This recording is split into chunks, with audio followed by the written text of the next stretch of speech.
Halo teman-teman investor, trader, dan pejuang cuan. Hari ini kita akan bahas satu berita yang menurut saya cukup mengejutkan, karena yang bergerak bukan emiten retail kecil, tapi nama lama yang kita semua kenal. PT Matahari Putra Prima Terbuka MPPA, pengelola hypermart, ternyata sedang serius membangun bisnis retail baru bernama Toko Mama. Dan ini bukan ekspansi biasa. Karena kalau strategi ini benar-benar jalan, MPPA secara tidak langsung sedang menantang dominasi retail paling kuat di Indonesia, yaitu Alfamart AMRT dan Indomaret MIDI. Pertanyaannya, seberapa serius langkah MPPA ini? Dan buat investor, apakah ini bisa jadi titik balik MPPA? Atau justru, bakar uang, babak baru? Mari kita bedah pelan-pelan, lengkap dari berita, fundamental, valuasi, sampai proyeksi harga ke depan. Bagian 1, MPPA suntik modal untuk Toko Mama. Jadi teman-teman, MPPA baru saja melakukan langkah penting, penambahan penyertaan modal ke entitas anak yang terkait dengan pengembangan bisnis retail baru. Nilainya tidak kecil, 46,65 miliar rupiah. Dana ini disalurkan ke PT Super Ekonomi Retailindo (SER), yang memegang brand aktivitas retail yang terkait pengembangan jaringan toko, termasuk Toko Mama. Dan ini dinyatakan dalam keterbukaan informasi BEI, bahkan dikategorikan sebagai transaksi material serta transaksi afiliasi tertentu. Yang menarik, dana disebut berasal dari kas internal MPPA. Alasannya, kondisi keuangan dinilai memadai untuk mendukung ekspansi.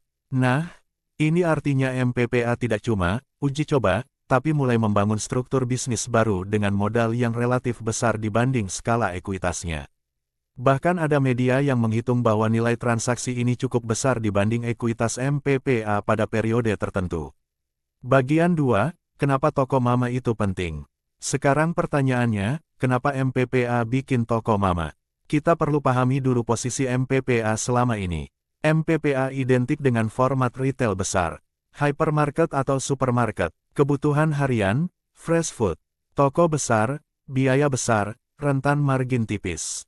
Sementara tren retail saat ini bergerak ke toko dekat rumah. Belanja cepat, basket kecil tapi frekuensi tinggi.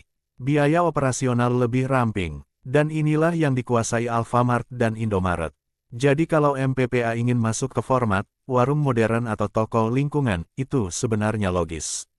Karena, bisnis retail besar makin sulit tumbuh. Traffic konsumen berubah, konsumen makin sensitif harga, dan persaingan makin brutal di format besar. Di titik ini, Toko Mama berpotensi jadi mesin pertumbuhan baru kalau eksekusinya benar. Bagian 3, struktur bisnis, SER, MSE, dan Toko Mama. Dari sumber yang mengutip laporan keuangan dan keterbukaan informasi, SER disebut entitas dalam ekosistem anak usaha MPPA. SER berada di bawah struktur anak usaha MPPA melalui perusahaan lain, disebut PT Matahari Super Ekonomi (MSE) dalam pemberitaan. SER memiliki domisili di Tangerang, Banten. Aset SER disebut sekitar 18,58 miliar rupiah pada periode laporan tertentu. Artinya, ini bukan sekadar nama toko. Ada struktur legal dan operasional yang benar-benar disiapkan. Bagian 4, fundamental MPPA, sehat atau lagi sekarat. Nah ini bagian yang wajib teman-teman pahami. Karena hype bisnis baru tidak ada artinya kalau perusahaan masih rugi, arus kas ketat, atau struktur utang berat, berdasarkan ringkasan fundamental dan review kinerja. 1H25, semester 1 2025. Pendapatan sekitar 3,77 triliun rupiah. Masih membukukan rugi bersih sekitar 59 miliar rupiah. Jadi secara garis besar, MPPA masih dalam fase pemulihan. Tapi profitabilitas belum pulih, pertumbuhan belum solid, bahkan review tersebut menekankan, tantangan terbesar MPPA adalah mengubah rugi menjadi laba berkelanjutan. Dan ini penting ya, karena membuka toko format baru seperti minimarket itu butuh belanja modal, capex, biaya sewa, perekrutan, SDM, logistik distribusi, sistem IT, promosi harga. Kalau eksekusi tidak rapi, ekspansi bisa menjadi lubang bakar uang. Bagian 5, track record pemilik dan pengelola. MPPA ini bukan pendatang baru. Secara historis MPPA identik dengan ekosistem retail modern besar dan pernah jadi pemain utama di era retail hypermarket. Namun dalam beberapa tahun terakhir, industri berubah cepat. E-commerce, quick commerce, pergeseran pola belanja, price war retail. Yang perlu diingat, MPPA punya pengalaman dan infrastruktur retail, terutama supply chain kebutuhan harian. Tapi tantangan toko mama adalah, format minimarket itu, perang gerilya. Eksekusi detail harian menentukan hidup mati. Alfamart dan Indomaret bisa menang bukan karena satu inovasi, tapi karena disiplin operasional, jaringan logistik, kontrol SRIN-KG, optimasi SKU, dan kemampuan ekspansi bertahun-tahun. Jadi MPPA sedang masuk medan perang yang paling keras. Bagian 6, valuasi MPPA dan nilai intrinsik. Sekarang bagian favorit investor, nilai wajar. Karena MPPA masih rugi, valuasi pakai per tidak cocok. Maka biasanya investor akan melihat 1. PBV, Price to Book Value. MPPA pernah diperdagangkan dengan PBV rendah karena profit belum stabil. Namun kita perlu garis bawahi, kalau ekuitas mengecil karena rugi, PBV bisa terlihat murah, padahal risikonya besar. 2. EV, sales untuk bisnis retail margin tipis. Retail seperti ini sering dibandingkan dengan EV, sales karena revenue besar, margin tipis, laba fluktuatif. 3. Nilai intrinsik berbasis skenario, pendekatan praktis. Saya akan buat 3 skenario supaya objektif.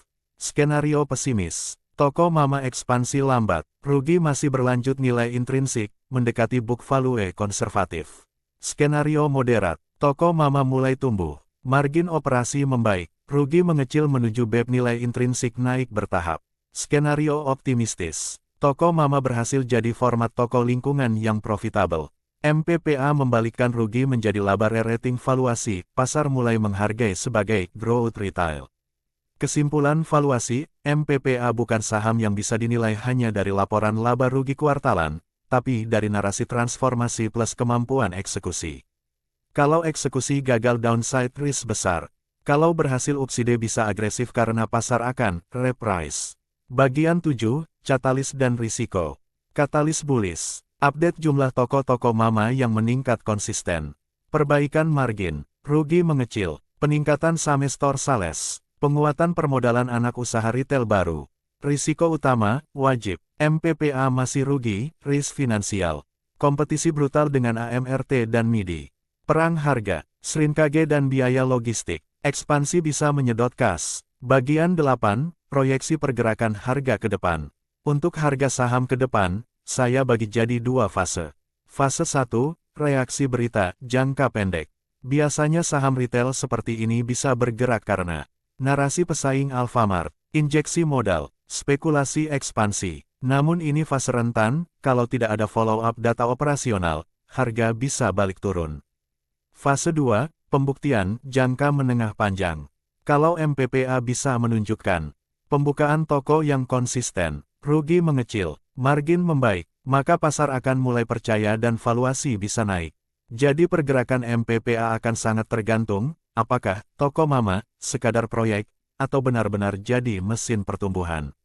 Jadi teman-teman, kesimpulannya, MPPA sedang melakukan langkah berani, mengembangkan toko mama dengan suntikan modal 46,65 miliar rupiah ke entitas anak. Narasinya besar, menantang dominasi Alfamart dan Indomaret. Tapi ingat, peluangnya besar. Risikonya juga besar. MPPA saat ini masih dalam fase pemulihan dan belum mencetak profit stabil. Kalau teman-teman suka konten seperti ini, bedah berita plus fundamental plus valuasi plus nilai intrinsik, silakan klik like, subscribe, dan nyalakan loncengnya.